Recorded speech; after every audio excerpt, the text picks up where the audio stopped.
We remain steadfast in our commitment in delivering local news that matters, stories that inspire, enriching the lives of Filipinos in the Philippines and across the globe.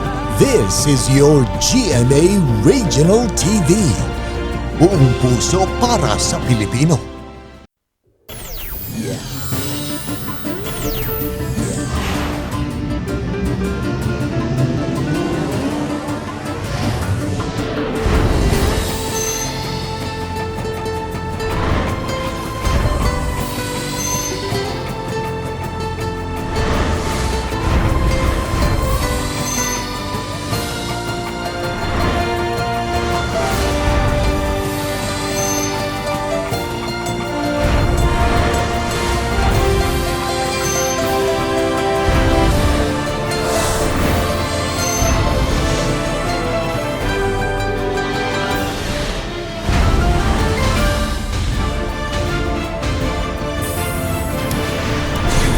Kini ang GMA Regional TV Balitang Bisdak.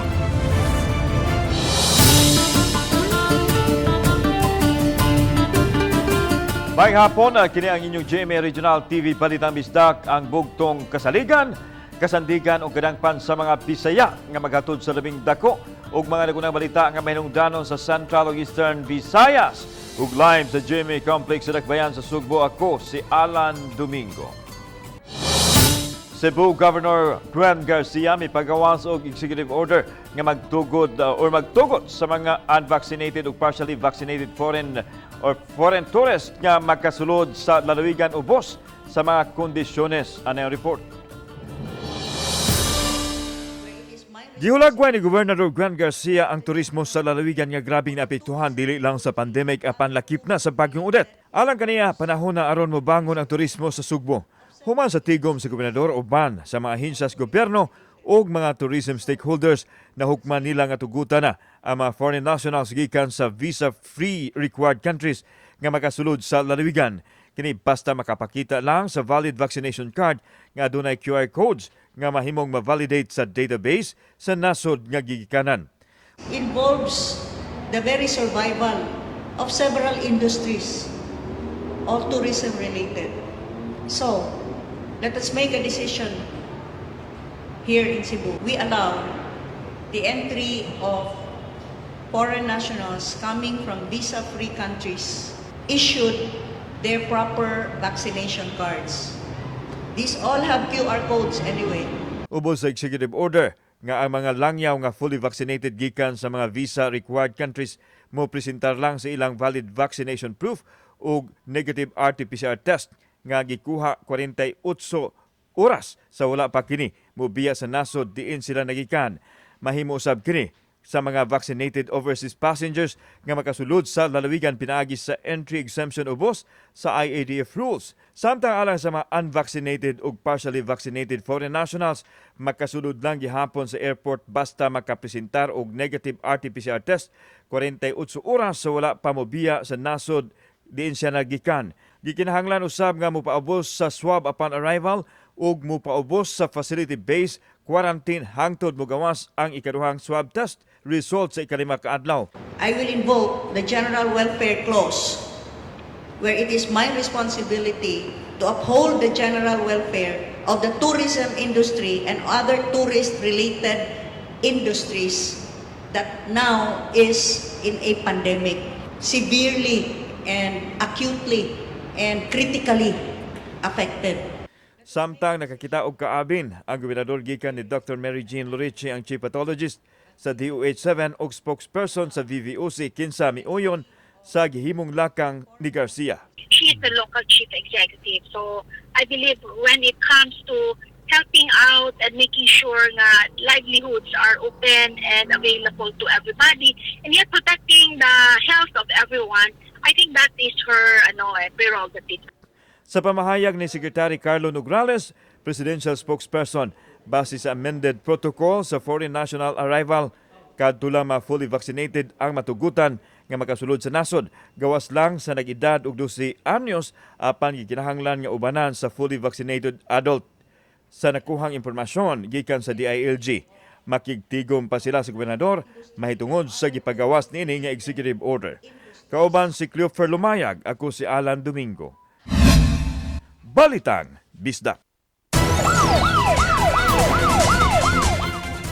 Patay ang 39 anyos nga lalaki human makigsinumbagay sa iyang gikainom sa sitio Katubahan, Barangay Mayabon, Zamboanga sa Negros Oriental. Nadakpan ang sabdayan ang suspek nga si Jerwin Urias, 32 anyos minyo ug mag-uuma nga nagpuyo sa samang dapit. Ang hipis kapulisan sa Zamboanga nga si Major Antonio Jabar mingon nga base sa investigasyon ang biktima si Benji Torres nakig-inom kang Jerwin apan mitumaw ang mainitong panaglalis.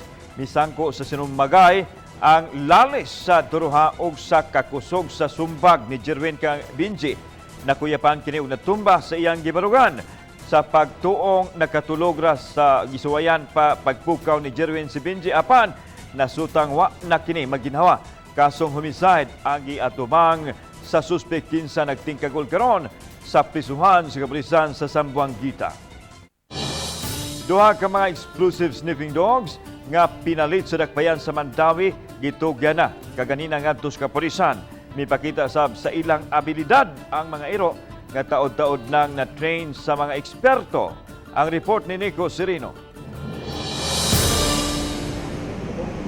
Sa demonstration kaganiha gipakita ni mga handler o trainer ang abilidad sa duha ka mga canine. Ang lalaking si Beckham gipalibot sa sakyanan ug pagkataod-taod milingkod diha sa kilid nga bahin. Dito di ay nakatago ang mga explosives usa ka rifle grenade, fuse ug detonating cord. Wa sab magpawahi ang babae nga si Bella. Sa pagsuhid palibot sa City Hall, mialerto kini sa kadudahan nga butang ilawom sa usa ka plant box dayong lingkod ang iro. Dito na rin nakatago ang powder nga C4 ug ammonium nitrate nga sangkap sa eksplosibo. Ang moabot duha ka tuig na nga mga Belgian Malinois pinalit sa syudad sa Mandawi. Gikan kini gipadako, giamuma o gibansay sa explosive detection sa usa ka kompanya nga nakabase sa Bulacan. Specialized in detecting explosive substances. And also, we have already introduced them sa mga handguns also. Talagang nakukuha na rin nila. It only took about two times lang. Kaganiha formal nga gi-turn over ang mga iro ngadto sa Mandawi City Police SWAT nga gisaksihan sab sa mga city officials pinanguluhan sa mayor. Ang pulis nga handler nila gipaubos na sab sa pagbansay-bansay. Gipalit ang mga iro sa Mandawi City Hall sa tag 450,000 pesos matag usa. Package na kini gikan sa breed mismo, training, pagkaon, vitamins ug mga kagamitan. Sa Mandawi City Police Office mao nay atong pinaka-una nga set sa iro nga gihatag sa ato gihatag nga suporta makadungag ni sa ato sa capability sa Mandawi City Police Office nga protektahan ang ato ang Mandawi City. Matud sa mayor, dili kabintahaan ang benepisyo sa paggamit sa K9 units aron mapabiling luwas ang syudad. Lisod man gud to kaniadto nga ang Dakwes Mandawi magsalig ta sa mga other agencies nga dunay K9 no. So og dunay mga dagko nga events nga which needs sniffing dogs, mga K9s no nga kuan. So natay atong kaugalingon. Uban ni Godfrey Rilien, Nico Sereno, Balitang Bisdak. Maapektuhan usab ang mga motorista sa Manipis ug sa silingang mga bukirang barangay sa pagsugod na sa benching project sa sitio Langoyon, Barangay Manipis, dakbayan sa Talisay nga sugda na sa sunod semana. Ang live report ni Femery Dumabok. Fem. Yes, Alan, gisugdan na unta kini pagbalik nitong Lunes ang kung andiha sa landslide po ni area sa Barangay Manipis sa sitio Langoyon. Apan nireklamo ang mga barangay opisyal kay nagyawyaw ang mga apektadong motorista kay way pasidaan nga sirada ang dan sa maong dapit. Tungod sa mga trabahanting nahasol, giangan-angan lang una ang pagtrabaho sa landslide-prone area sa Langoyon sa sunod semana na. Nitong Miyerkules, nagtagbo ang taga-DPWH sa Second Engineering District, kontraktor, kapitan sa Manipis o Campo 4 ug pangulo sa City Toda. Ilang nasabutan nga aduna gyud untay pahibaw 5 ka adlaw sa dili pa sugdan ang benching project. Nasabutan usab nga himuon ang pagtrabaho sugod sa alas 9 sa gabi hangtod sa alas 4 sa kadlawon aron dili makahatag og kahasol sa mga motorista ilabi na sa mga trabahante. Sa mga oras sa trabaho sa benching, hingpit nga sirad-an ang Manipis Road. Paghatag sana og kasiguruan sa publiko nga luwas ang ilang pagbiyahe during anang adlawan. So kanang gabi sila ra gyud no ang magtrabaho, ang DPWH ang kontraktor, pero butangan nila ni og daghang mga suga. Giulagway ni Kapitan Joselito Laurente nga may nahitabong pagdahili sa dapit atol sa bagyong Odette. Nang hinaot sila nga wa na untay halapad nga pagdahili sa dapit kay ang Manipis Road maoy magdugtong sa silingang mga dapit sama sa lungsod sa Minglanilla ug sa mga dakbayan sa Naga, Toledo ug dakbayan sa Sugbo. Mato ni Joy Tumulak, hepe sa City Toda, nga tingwa sa kontraktor nga matapos ang benching project sud sa 8 ka buwan. Labutangan dito sa Klupan, Kampur, din dito sa Kamputso, diri sa eskina Padong Sinsin, para aware agad ang mga tao nga wa na magyaw-yaw. Time comes basin mo na pod kay once ang area nga na disturb na nya 1 minute lose gid na ang soil ug ang mga bato, mga tagak gid na sila ma'am. Una usa ta sa ni-request yun kap nga ipadayon na lang. Ang benching project usa ka paagi sa pagtabas sa bukid aron mamahimong susama sa dagkong hagdan ug simintuon kini aron mas lig-on ug makapugong sa pagdahili sa yuta. Karong hapon magbutang og tarpaulin ang kontraktor pagpahibalo kalabot sa mga proyekto aron makapangandam ng daan ang mga apektadong mulupyo ug motorista. Lan? Daghang salamat, Femari Dumabok.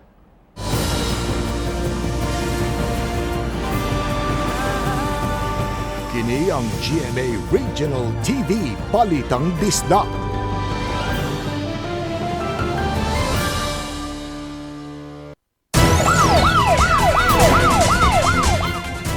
Duha ka ginudahang sakop sa CPP-NPA ug duha ka sibilyan ang nakalas sa engkwentro tali sa kasundaluhan ug sa mga sakop sa rebuilding sakop sa New People's Army.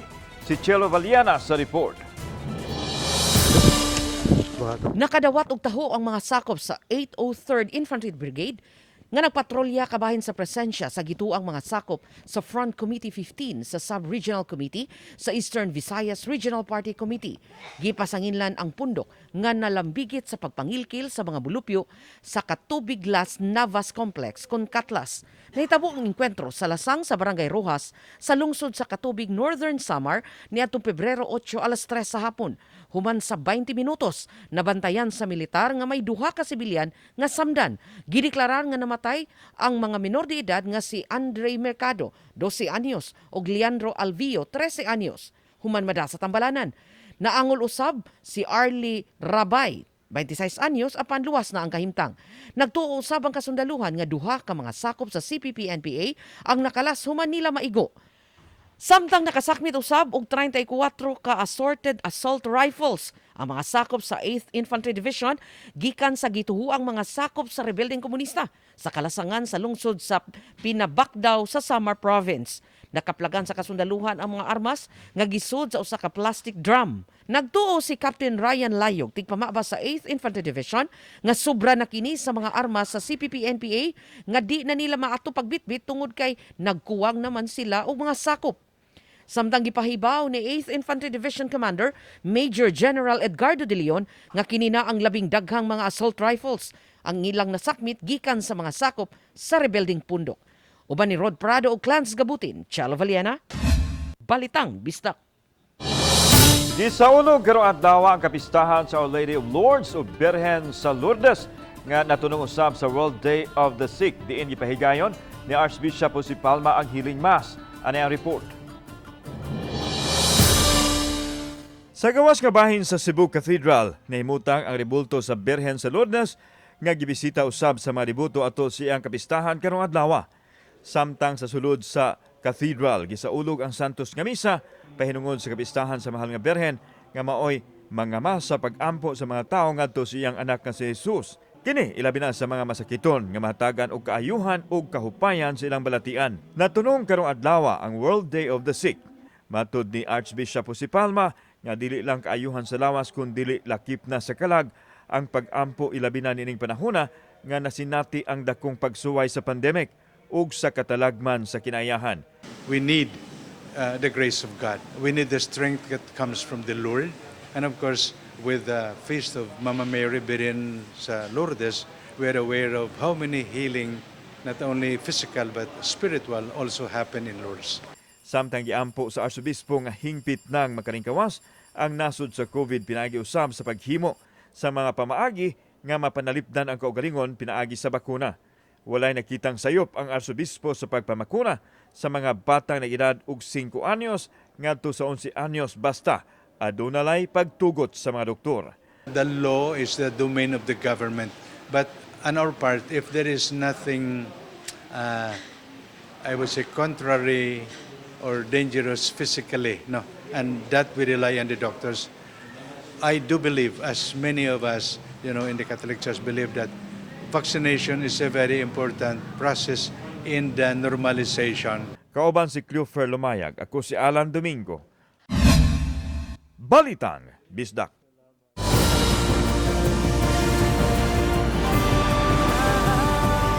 Kini ang GMA Regional TV Balitang Bisdak.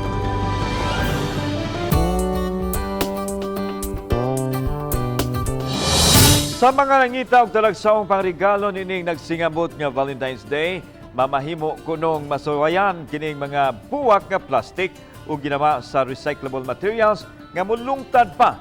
Sama na lang sa lungsod sa Carmen nga ang paggama nini ang gikabisihan karon sa mga pineriso. Ang report ni Nico Serino. Sud sa prisuhan sa PNP Carmen, kini mga persons under police custody na busy pagkuri-kuri sa lain-lain nga mga materyales. Bag-uhay pa nilang gisugdan ang paglusad ug livelihood program alang sa mga piniriso. Gamit ang mga recycled materials, sagad mga iglalabay nga plastics, straw ug alambre aron makahimo og maporma nga mga buwak, bouquet man o pang decoration. Inisyatibo ang programa sa hepe sa lungsod aron makahatag og paglaom ug panginabuhian sa mga piniriso. Sagad kanila taud-taud na sa prisuhan ug walay mga bisita. May pipila sab kuno kanila nga kamaunang daan manggama niini. Nangita sila og pamaagi nga mahurot nila lang oras na sila kalingawan at the same time maka-earn pa sila og kwarta. Tapos ang uban diha nga naihagdan gyapon sa ilang mga tagtungod mo na ilang ihatag-hatag gamay. Ang ilang mga produkto gidisplay karon sa police station nagkantidad sa tag 350 ngadto sa tag 500 pesos depende sa disenyo. Malipayon sila nga gahapon lang nahalinan sila niini maong duna na sila'y pondo nga mapuhunan alang sa programa. Ug ning nagsingabot nga Valentine's Day, haom sab kuno kini nga gift idea nakatabang na sa environment pinaagi sa recycling, nakatabang sab sa mga naggama niini. Naman ni tarpaulin i-post na mo ni sa public areas. Nanay mga ni-contact sa kuha magpabuhat sila og flowers, artificial na flowers. Haom kayo ni siya labi na na Valentine season na. Uban ni Godfrey Relien, Nico Sereno, Balitang Bisdak. Mobile application kilabot sa dagan sa trapiko ang gigamit karon sa City of Talisay Traffic Operations Development Authority sa pagmonitor sa paghuot sa trapiko sa daan sa siyudad sa Talisay. Kay hangtod karon di pagyapon maggamit ang mga CCTV camera nga gipangmontar sa kadalanan. Gani manumano gihapon ang pag-operate sa mga traffic lights sa Dakbayan sa Talisay. Tungod sa grabing kadaot nga naangkon sa ilang mga ekipo atol sa pagkusugoso sa bagyong Udet. Gipasabot ni Joy Tumulak nga sagad sa makahuot sa dagan sa traffic sa miaging maadlaw ang nabiryang mga dagkong sakyanan.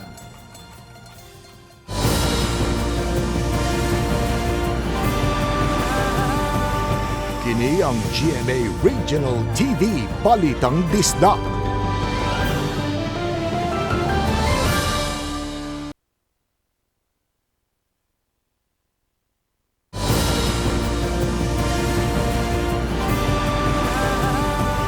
Kini ang GMA Regional TV Balitang Bisdak. Mga nanginabuhi palibot sa SRP Bagsakan Center, Cebu City nga walay pagtugot sa gamhanan sa Dakbayan, gibadlong sa City Market Administrator. Ani ang report.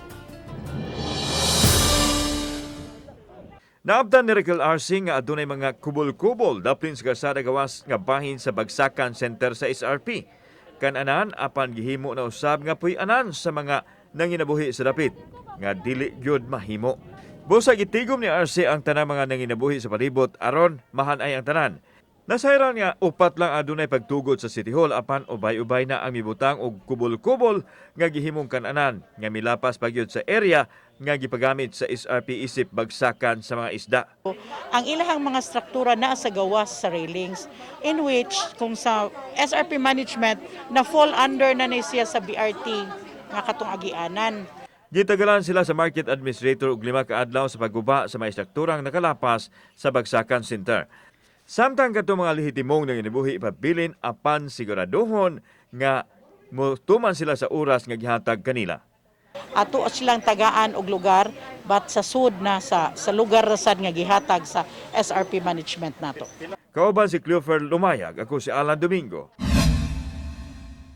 Balitang Bisdak.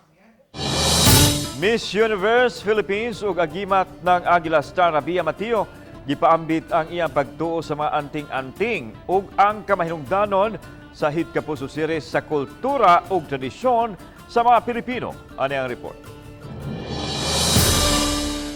Gawa sa mga maaksyon nga mga eksena ug makaikag nga mga hugna sa agimat ng Agila, usa sa laing giatangan sa Kapuso serye mao ang konsepto ug ang istorya nga gipahaom sa kultura sa mga Pilipino, ilabi na sa pagtuo sa mga agimat o anting-anting.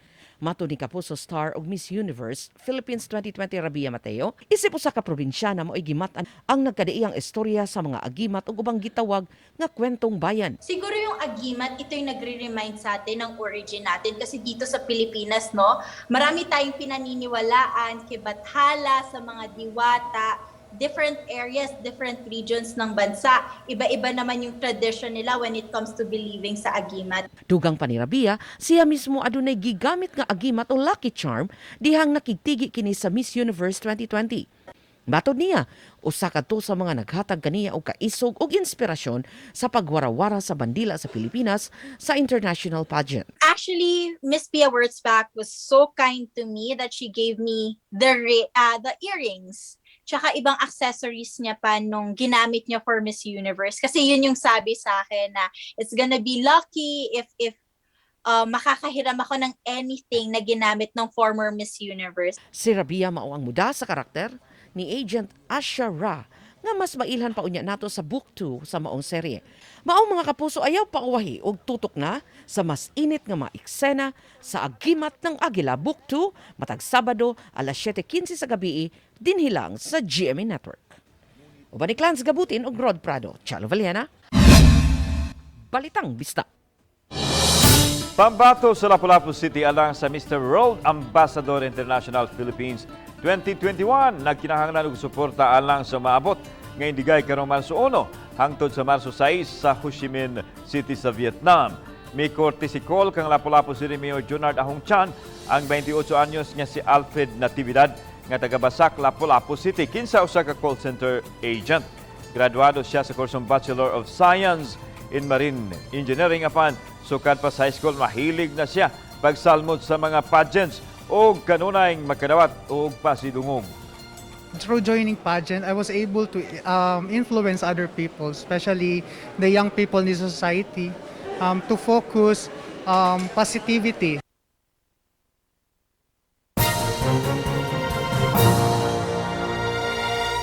Happy Friday sa tanan, kinitong latest weather update, February 11, 2022. Ang Northeast Monsoon or Amihan ang padayon nakaapekto sa may lalawigan sa Luzon, samtang ang Shoreline o kini ang panagtagpo ng bugnaw na hangin gikan sa Amihan ug init na hangin gikan sa Easterlies ang nakaapekto sa may Visayas. Ang weather condition sa tibuok Visayas makasinati na medyo mapanganoron ngadto na sa madag-umon na kalangitan ug naay mga pag-uwan ug kini mga pagpanudog og kilat tungod kini sa Shoreline. Samtang Palawan, Kalayaan Islands ug ang Occidental Mindoro makasinati ng panagsama panganoron ngadto na sa madag-umon na kalangitan ug naay mga patak-patak na hinay na mga pag-ulan tungod kini sa Amihan. Padayon ta mag-monitor sa atong mag-i-issue ng mga thunderstorm or rainfall advisories. Para sa atong mga dugang detalye, bisitaha atong mga official social media accounts. Kini si Jomar Eclarino gikan diri sa DOST Pag-asa Mactan. Mayong adlaw ug keep safe everyone. Gipadayon karon sa City Treasurer's Office sa Mandawi ang distribution sa ayuda sa mga nabiktima sa Bagyong Odette. Sa 11 ka mga barangay nga na-schedule na sugda na og milangkob sa second batch, may pipila pa ka mga barangay nga wa pa mahuman ang distribution maong ipadayon kini.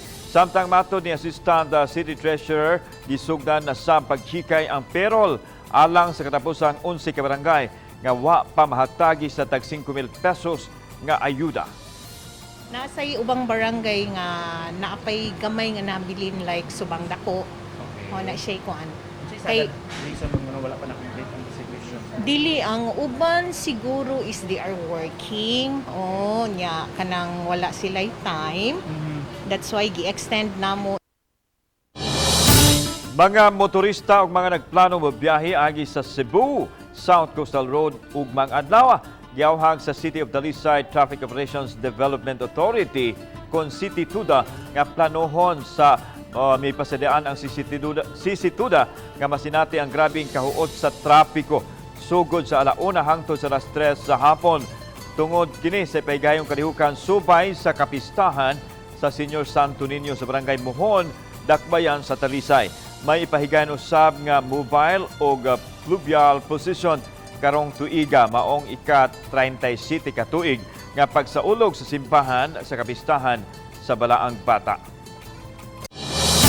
Kapin sa 200 ka mga tinunan sa Barangay Manipi, Syudad sa Talisay, nagkadawat og ayuda gikan sa Sangguniang Kabataan isip Advanced Valentine's Gift kanila. Samtang reforestation project idusad-usab sa mga opisyal sa mga bukirang barangay sa Dakbayan. Ang report ni Femari Dumabok.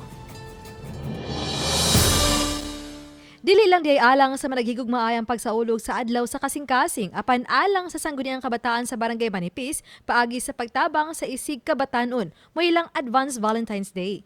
Subay niini moabot sa 224 ka mga batanon sa Barangay Manipis ang nakadawat og sayong Valentine's gift gikan sa Sangguniang Kabataan.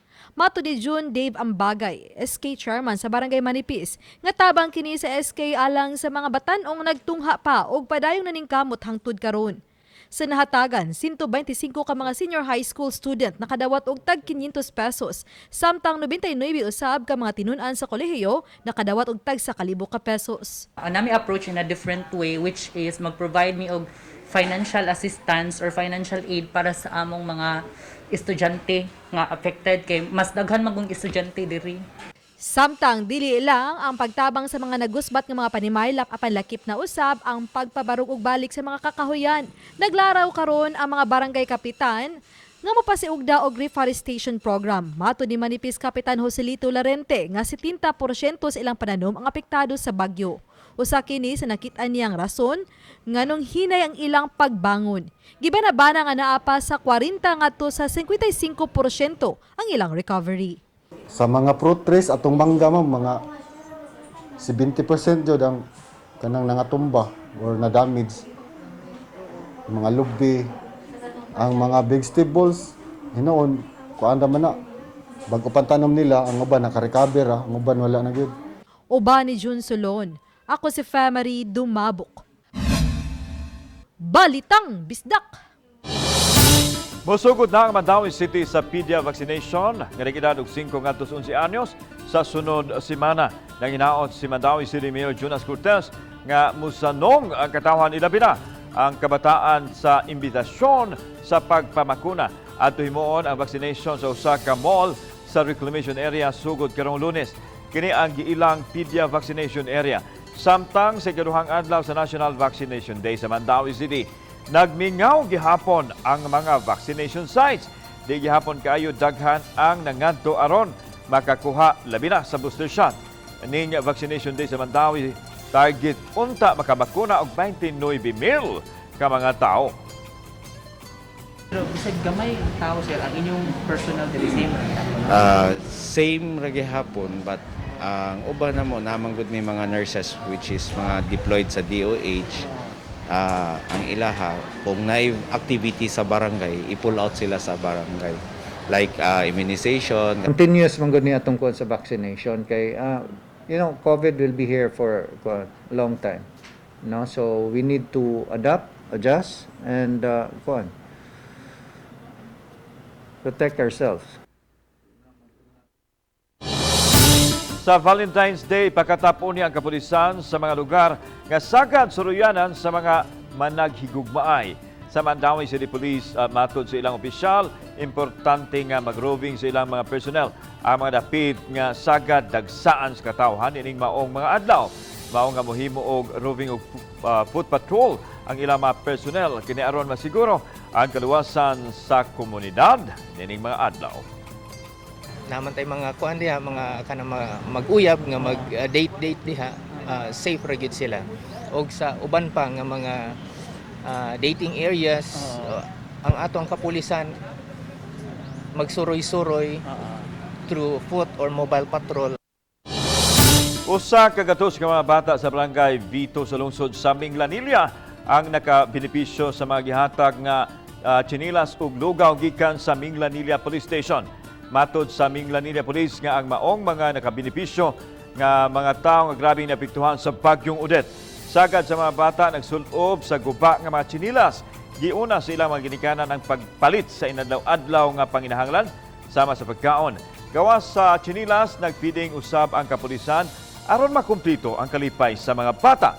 Tinguha sa Minglanilla Police nga himuon na nga regular ang programa isip kabahin sa ilang hashtag Spread Kindness. Daghang salamat sa mga kapuso nato apilang na sa gawas sa nasod nga nakisayod sa mga dagko ug mga nag-unang balita sa rehiyon o gikan dinhi sa Central ug Eastern Visayas. Ang inyong balita, ang among balita kay matag lokal nga balita mahinungdanon. Kini ang inyong GMA Regional TV Balitang Misdak. Buong puso para sa Pilipino. Ako si Alan Domingo. Maayong hapon mga kapuso.